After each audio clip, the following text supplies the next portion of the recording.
नमस्कार मित्रांनो, रंदे भैया शेळी पालन फार्म या चॅनलवर हार्दिक आणि स्वागत आहे। मित्रांनो, सकाळचा वेळ आहे। शेळ्या आत्ताच आपण शेडवरून सोडलेल्या आहेत। आता चाललेले आहेत चरण्याच्या दिशेकडे। बघू शकता शेळ्या चरत आहे। आता शेळ्या गाभण आहेत, तरी इथून पुढे आता दूध काही निघणार नाही शेळ्यांचं खूप जास्त। थोड्या दुधावर आलेल्या आहेत आता शेळ्या, परंतु चरत आहे। आणि आता नवीन शेळी पालक बरेचसे आहेत ज्यांना शेळी पालन चालू करायचं आहे। तर आजचा टॉपिक आहे नवीन शेळी पालन चालू करायचं आहे तर किती शेळ्यापासून आणि कोणत्या जातीच्या शेळ्यापासून सुरुवात करायला हवी। चला तर मग। तर नमस्कार मित्रांनो, मी ओमराज रंदे आपणा सर्वांचं पुन्हा एकदा या नवीन ब्रँड न्यू व्हिडिओमध्ये स्वागत करीत आहे। मित्रांनो, आपल्या चॅनलवर शेळ्यांविषयी माहिती प्लस येणाऱ्या काळातील तंत्रज्ञान म्हणा किंवा मग तुम्हाला जे औषधोपचार असतात त्या औषधोपचार आपल्या चॅनलवर तुम्हाला मिळून जातील। काहीही अडचण येऊ द्या, तुम्ही बिनधास्त कमेंटमध्ये विचारू शकता। फक्त अडचण विचारतेवेळी थोडंसं डिटेलमध्ये विचारत चला। म्हणजे आता बरेचसे लोक म्हणतात की सर शेळी लंगडती आहे, काय उपाय करू। त्यांनी हे नाही सांगितलं की तिला पायाला मार लागला, तिला जखम आहे, तिच्या पायात काटा आहे किंवा नाही बी आहे, काटा नाही बी आहे, तर नेमकं काही झटका लागला किंवा मग अचानक झालं, एक लंगडती आहे 10 लंगडते आहे, आजूबाजूचा परिसर काय म्हणतो, त्याच्यानंतर पाऊस। आता मग काल एक फोन आला होता, शेळ्यांना सर्दी झाली म्हणे, काय उपाय करू। म्हणलं उपायाच्या अगोदर कशामुळे झाली ते सांगा। म्हणे शेळ्या पावसात भिजताय। म्हणलं मग भिजताय तर त्याच्यावर उपाय करा ना, सर्दीवर उपाय केल्यापेक्षा। कारण तुम्ही रोज थोडं विष खाताय म्हणताय औषधांना फरक पडाना, दवाखान्यांना फरक पडाना, याला काय उपयोग आहे। म्हणजे रोज पावसामध्ये शेळ्या भिजताय आणि सर्दीवर उपाय करून उपयोग काय।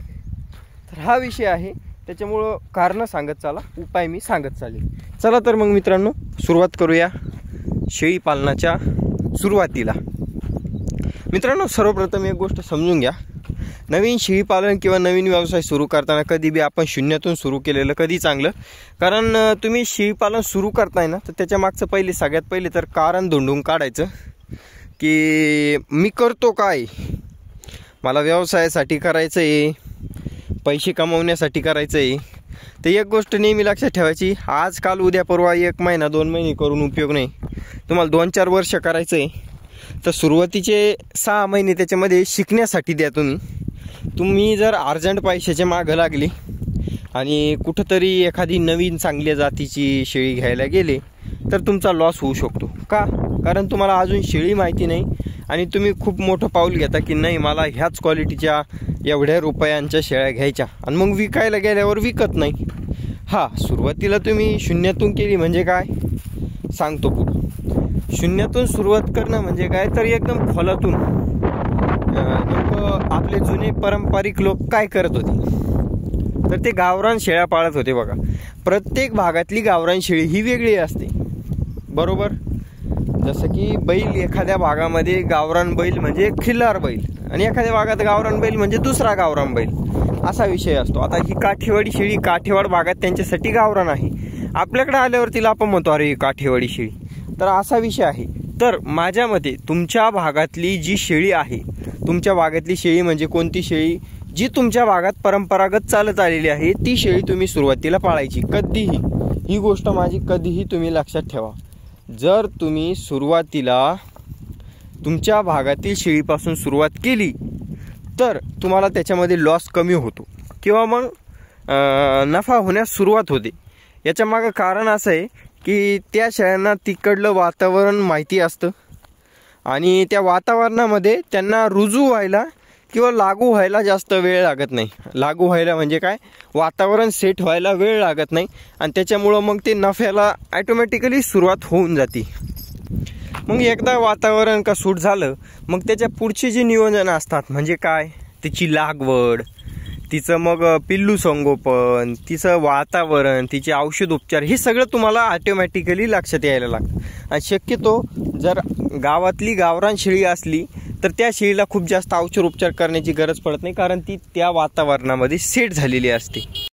तर ही गोष्ट तुम्ही कधीही लक्षात ठेवा, आपल्या भागातली शेळी सेट करायला अडचण येत नाही। तर सुरुवात कधीही कोणत्याही हायब्रिड पासून केल्यापेक्षा आपल्या भागातल्या गावरान शेळीपासून करायची। मग ती स्वस्त असो किंवा महाग असो, आपल्या भागातली शेळी आहे, आपल्या भागात सेट झालेली आहे, त्या शेळीपासून सुरुवात करायची. आता शेळी असावी कशी, तर मित्रांनो एक गोष्ट नेहमी लक्षात ठेवा, तुम्हाला 1-2 शेळ्यापासून सुरुवात करायची असेल आणि गावामध्ये जर एखादी पिल्लावाली शेळी किंवा मग गाभण चांगल्या गॅरंटीची शेळी भेटत आहे आणि ती ऑलरेडी सेट झालेली आहे, गावातच आहे, तर ती तुम्हाला घ्यायला हरकत नाही. तुम्हाला माहिती आहे ही दूध चांगलं देते, 2-2, 3-3 पिल्लं देते, पिल्लं चांगले वाढतात या शेळीचे, आपण आता पुढचा विकतोय, आपल्याला भेटतीये, तर ती शेळी घ्यायला अडचण नाही. पण जर तुम्ही व्यवसाय स्वरूपात जर 10-20 शेळ्या घ्यायला बाजारात गेले तर तिथं शेळ्या घ्यायच्या कशा आणि असावी कशी ते मी तुम्हाला आता सांगणार आहे. तर बघा मित्रांनो, बाजारातून शेळी खरेदी करतेवेळी एक गोष्ट नेहमी लक्षात ठेवा की तुम्हाला शेळी घ्यायची कशी आहे. माझ्या मते पार्ठ्या शेळ्या मित्रांनो तुम्ही आणायच्या आहे. 2 गोष्टी त्याच्यात महत्त्वाच्या आहे. शेळीचं माप म्हणजे काय, लांब लचक उंच पूर्ण बघून घ्यायची शेळी. कधीही तिच्या अंगावर कांती असली पाहिजे.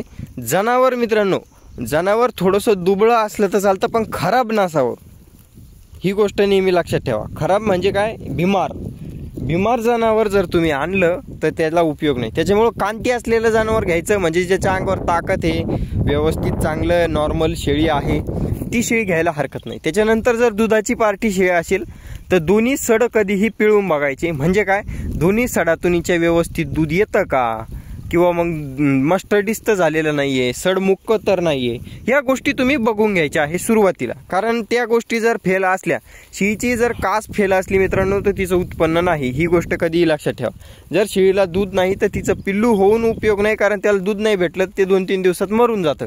तर त्याच्यामुळं तुम्ही खरेदी करतेवेळी तरी कमीत कमी शेळी व्यवस्थित बघून घ्यायची. आता हे बघा, हे माप आहे, हे लांबलचक माप, उंच पूर्ण माप जर तुम्ही घेतलं तर तिला त्या पद्धतीचं उत्पन्न द्यायला हरकत नाही. फक्त ती शेळी निरोगी असली पाहिजे.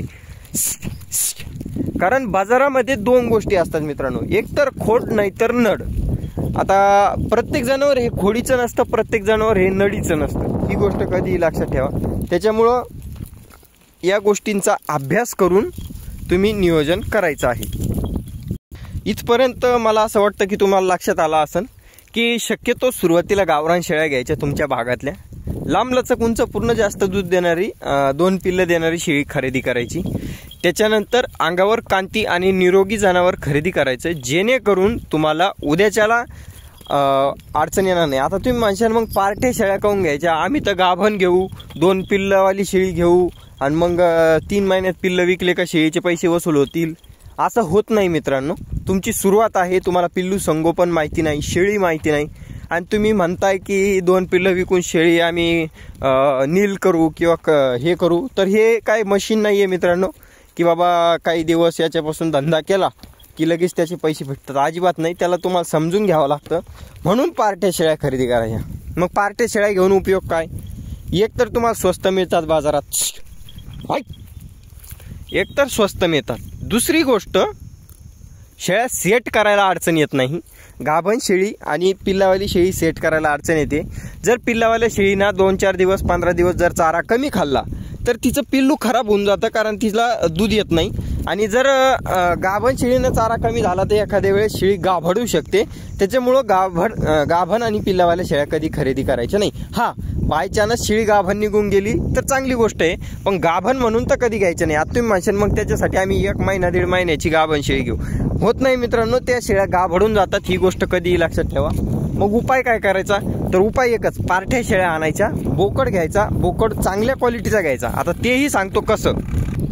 आता मित्रांनो, पार्ट्या शेळ्याचा आणण्याचं 2 कारणं. एक, तुम्ही तुमच्या हिशोबाने जो लागल तो बोकड लागवड करू शकता. माझी गोष्ट कधीही लक्षात ठेवा, जो लागल तो, म्हणजे तुमच्या मनावर असतं. आता जे की तुम्ही गाभण शेळी आणली तर तुम्हाला माहित नाही हिला बोकड कोणता लागलेला आहे, पिल्लू कसं होईल. मग त्याच्यानंतर जर पिल्लं खुरजुले झाले, बारीक झाले, तर मग त्याला उपाय नसतो. 3-4 महिने 5 महिने ती पिल्लं सांभाळावेच लागतात. मग त्यांचे पैसे होतील नाही होतील याचा काही भरोसा नसतो.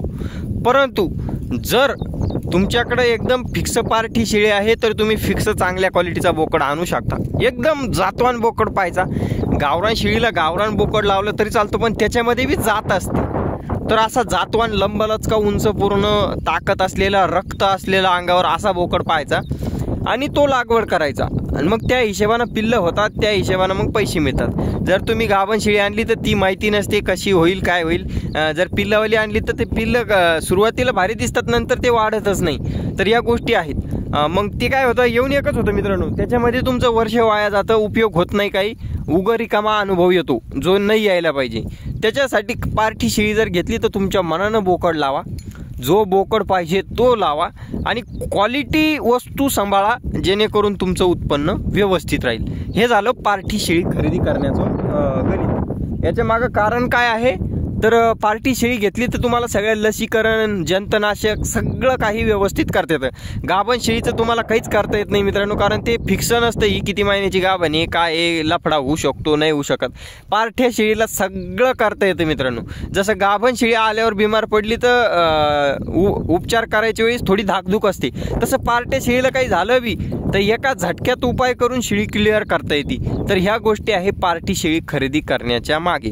तर मला तरी असं वाटतं शेळीपालन सुरुवात करते वेळी पार्ट्या शेळ्यापासून करायची. पार्टी म्हणजे खाटी, जिला पिल्लंही नाही गाभणही नाही, थोडंफार दूध असतं खाली, किंवा मग एखादी शेळी आटलेली पण असते. पण मग लांब लचक उंच पूर्ण सडपारांब्या लेवल हे सगळं बघून शेळी खरेदी केली तर तुमचं उत्पन्न वाढतं. त्याच्यानंतर मित्रांनो अजून एक गोष्ट लक्षात ठेवा, शेळ्या खरेदी करतेवेळी शक्यतो घरगुती शेळ्या बघायच्या. जर नाही भेटल्या तर बाजारातून घ्यायच्या. काही सगळ्या शेळ्या तुम्हाला घरगुती भेटणार नाही, बाजारामध्ये माल भेटत असतो लागन तेवढा. पण घेत्यावेळी दलालांच्या याच्यामध्ये फसण्यापेक्षा, कारण दलाल काय, त्याला कोणता बी माल विकून द्यायचा असतो व्यापाऱ्याचा किंवा मग तुमचा किंवा इतर शेतकऱ्याचा, त्याला मधली दलाली 500-1000 रुपये खायचे असतात. त्याला काय घेणं नाही तुम्ही कोणता माल घेताय किंवा कोणता माल विकताय. तर तुम्ही पारखीचा माणूस घ्यायचा आणि व्यवस्थित बघून घ्यायचं, किंवा मग शक्यतो फार्मवरल्या शेळ्या घ्यायच्या. पण फार्मवाले बी सध्याच्या काळात काय करताय, शेतकऱ्याकडून माल खरेदी करताना तुम्हाला विकता, म्हणजे त्यांचा बी घरचा माल नसतो किंवा मग गॅरंटीचा माल नसतो. जो गॅरंटी देतोय त्याची चांगली गोष्ट आहे, पण काही लोक द्यायच्या टायमाला तर खूप गॅरंटी देतात, नंतर घरी गेल्यावर मग म्हणते आम्ही काही करू शकत नाही. तर असे लोक सुद्धा मार्केटमध्ये आहेत. या गोष्टी तुम्ही सांभाळून. त्याच्यानंतर मित्रांनो शेळी खरेदी करतेवेळी एक गोष्ट नेहमी लक्षात ठेवायची, आपल्या भागामध्ये चालणारा रंग म्हणजे काय मित्रांनो. रंगावर बी खूप काही गणित असतं बरं का. आता बऱ्याच वेळेस काय होतं, काही भागामध्ये जेव्हा आपण शेळी खरेदी करतो, अडचण नाही, खूप चांगली ताकदवान जबरदस्त शेळी असते. पण विक्रीच्या वेळी जेव्हा ते पिल्लं येतात, समजा काही भागात सफेद रंग, व्हाईट रंग अजिबात चालत नाही, ढवळा रंग अजिबात चालत नाही. पण मग खरेदी करतेवेळी शेळी लई ताकदवान. आता समोरची शेळी बघू शकता, खूप जबरदस्त क्वालिटीची शेळी, पण हिचं पिल्लू विकायला गेलं का मग खाटीक नाटकं करणार तुमच्या भागामध्ये. तर ते बघून घ्यायचं आधी. किंवा मग लाल कलर चालत नाही, काही भागात काळा कलर चालत नाही, काही भागात लाल तांबडा चालतो. तर शक्यतो त्या कलरच्या शेळ्या सुरुवातीला खरेदी करायच्या, तो अभ्यास करून. कारण रंदे भैयाच्या भागात कोणती शेळी विकतो याला महत्त्व नाही, तुमच्या भागात कोणती शेळी चालते याला महत्त्व आहे. तर मग ही गोष्ट तुम्ही कधीही लक्षात ठेवायची की आपल्या भागात काय चालणार, लोक काय करतात याच्याशी मतलब नाही, आपल्या भागात काय चालणार, कोणतं गणित व्यवस्थित चालेल ती गोष्ट महत्त्वाची असते. तर या गोष्टी तुम्ही कधीही लक्षात ठेवा. जर ते गणित भांडळलं तर तुमचं शेळीपालन भुईला लागू शकतं, फेल होऊ शकतं. त्याच्यानंतर मित्रांनो सुरुवात करतेवेळी व्यापाऱ्यांच्या जंजाळात फसायचं नाही. आणि प्रमुख मेन गोष्ट, सुरुवात करण्यापूर्वी मित्रांनो एक गोष्ट नेहमी लक्षात ठेवा, शेड, चारा नियोजन हे दोन्हीही महत्त्वाचं आहे. पण शेडवर जास्त खर्च करायचं नाही. नॉर्मली तुम्ही शेळ्यापासून सुरुवात करायची, 5 ते 7 शेळ्या, त्याच्यावर शेळ्या घ्यायच्या नाही. तुम्हाला भलेही उद्याच्या काळात तुमचा 500 शेळ्यांचा जरी प्लॅन असला तरी पहिले 1 ते 1.5 वर्ष 5 शेळ्यापासून तुम्ही सुरुवात करा. 2 वर्षानंतर तुमच्याकडे 100% तुमच्याकडे 100 बी शेळ्या आणून दिल्या तर तुम्ही सेट करू शकता. पण पहिले तुम्हाला 5 शेळ्याचा अनुभव असणं गरजेचं आहे. मी जर 1 जनावर क्लिअर केलं तर मी दुसरे 200 जनावर त्या रोगाचे क्लिअर करू शकतो. पण जर तुम्ही एकखट्टी 200 जनावर क्लिअर करायला गेले आणि जर इलाज भुकला तर प्रॉब्लेम होऊ शकतो. त्याच्यामुळं 5 वेगवेगळ्या शेळ्यांना जर 5 वेगवेगळे इलाज केले, कोणत्या शेळीला जास्त भारी इलाज रुजू झाला ते जर तुम्हाला कळलं तर बाकीच्या 500 शेळ्यांना इलाज करायला हरकत येत नाही. पण तुम्ही एकखट्टी जर 100-50 शेळ्या घेतल्या आणि जर सुरुवात केली आणि प्रत्येकीला जर वेगवेगळा प्रॉब्लेम आला तर तुम्ही इलाज करताच हँग होऊन जाशाल, मग कुठंतरी ते शेळीपालन बंद पडतं. ही गोष्ट कधीही लक्षात ठेवायची. 5-7 शेळ्यांपासून सुरुवात करायची, त्याच्यावर शेळ्या घ्यायच्या नाही. त्याच्यानंतर शेळ्या आणण्या अगोदर जर बंदिस्त करायचं असेल तर शेळ्या आणण्या अगोदर कमीत कमी 2 हिरवे चारे तुमच्याकडे असले पाहिजे आणि 2 सुके चारे तुमच्याकडे असले पाहिजे, तर शेळी पालनात सुरुवात करायची मित्रांनो. फक्त एक फक्त कडबा, कुट्टी आणि भुसा याच्यावर शेळी पालन होत नाही, त्याला खूप मेहनत घ्यावी लागते. आता ही शेळी हिरव्या चाऱ्यावरली शेळी आहे. हिला जर तुम्ही एकदम कडबा कुट्टीवर नेलं तर ही शेळी खराब होऊन जाते, बिमार पडते, रोग होतात, बऱ्याच साऱ्या गोष्टी होत्या. तर हे कधीही लक्षात ठेवायचं. तुम्हाला जे शेळी पालन करायचं ना, तर शक्यतो त्याच वातावरणातलं जनावर खरेदी करायचं. दुसरी गोष्ट, फिरस्ती शेळी बंदिस्त होत नाही अशातला भाग नाही, बंदिस्त शेळी फिरस्ती होती अशातला भाग नाही. त्याच्यामुळं जनावर कुठलंही कुठेही सेट होतं, फक्त त्याचं पोट भरलं पाहिजे, वातावरण रमलं पाहिजे. तर एक व्यवस्थित सुटसुटीत जागा जनावराला द्यायची, त्याच्यानंतर व्यवस्थित वातावरण जनावराला द्यायचं, जेणेकरून त्याचं मन तिथं रमल आणि जनावराचं मन रमलं तर तुमचा नफा ॲटोमॅटिक होतो. ही गोष्ट कधीही लक्षात ठेवा. हा झाला मित्रांनो आपला पूर्ण डिटेलमध्ये व्हिडिओ. पुन्हा एकदा लक्षात द्या, सुरुवातीला शेडवर जास्त खर्च करायचा नाही, जनावर चांगल्या क्वालिटीचेच आणायचे. गाभण किंवा पिल्ल्यावाल्या जनावराच्या मागं लागण्यापेक्षा खाटं जनावर घेतलं तरीही चालतं. फक्त लंबलचकं, उंच, पूर्ण आणि चांगल्या क्वालिटीचं जनावर, निरोगी जनावर खरेदी करायचं. त्याच्यानंतर प्रशिक्षण मित्रांनो, प्रशिक्षण खूप गरजेचं आहे. कुठून भेटणार तुम्हाला? काहीच अडचण नाही. तुम्ही एकाचा व्हिडिओ पाहिला, दोघाचा व्हिडिओ पाहिला, 10 जणांचे व्हिडिओ पहा. प्रत्यक्ष जाऊन कुठंतरी जर प्रशिक्षण भेटत असलं, एखाद्या फार्मला भेट जाऊन जर तिथं माहिती भेटत असली, तिथं जाऊन भेट द्या. एका फार्मवर नाही भेटली दुसऱ्या फार्मवर जा, दुसऱ्या फार्मवर नाही भेटली तिसऱ्या फार्मवर जा, कुठंच नाही भेटले रंदे भाईयाकडे या. इथं तर तुम्हाला 100% माहिती भेटणार. भलेही माझ्या घरी नाही आले तरी चालेल, पण चॅनल तर आहे, चॅनलवर व्हिडिओ बघा. तुम्हाला परफेक्ट केल्याशिवाय आपण सोडणार नाही मित्रांनो. तर एक टप्प्यात तुम्हाला शेळीपालन शिकवणार आहे. तर या चॅनलवर एकदम फ्रीमध्ये, मुफ्तमध्ये माहिती भेटणार आहे. फक्त तुमचं एक सबस्क्राईब पाहिजे. सबस्क्राईब करायला तुम्हाला पैसे लागणार नाही ना, काही तुमचं जाणार नाही. फक्त एक सबस्क्राईबमुळे माझं प्रोत्साहन वाढतं, व्हिडिओला लाईक केलं तर माझं प्रोत्साहन वाढतं. तर या गोष्टी तुम्ही लक्षात ठेवा. त्याच्यानंतर कसल्याही प्रकारची अडचण येऊ द्या, मी तुम्हाला सांगणार आहे, त्याच्यातही काही काळजी करू नका. आय होप शेळी पालनाची सुरुवात कशी करायची हे तुम्हाला कळलं असेल कमीत कमी. हां, जर फिरस्ती शेळी पालन करायचं असलं तर 100% करा तुम्ही. आणि शक्यतो कोणत्या वातावरणात करताय त्या हिशेबानं जनावर खरेदी करायचे. आता उन्हाळ्यात, पानकाळ्यात करताय, पानकाळ्यामध्ये मित्रांनो पारठी जनावर खरेदी करून बोकड सोडलात तर मस्तपैकी दिवाळी दसऱ्याला पिल्लं होतात, पिल्लं एक नंबर राहतात. जर तुम्ही आता जर गाभण जाणायला आलेले शेळ्या घेतल्या आणि पावसात पिल्लं झाले तर तुमची पिल्लं जगणार नाही. या गोष्टी कधीही लक्षात ठेवा. माझे सुद्धा पिल्लं मरू शकतात पावसात, त्याच्यामुळं मी रिस्कच घेत नाही. माझ्याकडे फक्त एप्रिल मे मध्ये बोकड असतो. आता बोकड दिसतंय तुम्हाला, आता बोकड विकला डायरेक्ट पुढच्या वर्षी एप्रिल मे मध्ये तुम्हाला कळपात बोकड दिसणार. तोपर्यंत नो बोकड, नो टेन्शन. आता सगळ्या शेळ्या गाभण आहेत, एक्का दुक्का शेळी जी खाली आहे ती तशीच राहू द्यायची, मस्त दूध काढायचं, एवढं टेन्शन घ्यायचं नाही.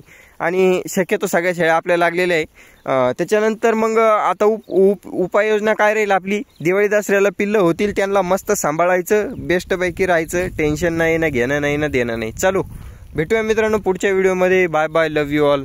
असेच नवनवीन व्हिडिओ पाहण्यासाठी चॅनलला सबस्क्राईब करून घ्या. औषध पाणी, औषध उपचार शिकण्यासाठी जर कुठं प्रशिक्षण भेटत असेल चांगल्या फार्मवर तर घेऊन टाकायचं. जर नाहीच भेटलं तर रंदे भाईच्या चॅनलवर यायचं, टेन्शन घ्यायचं नाही. Bye bye, love you all.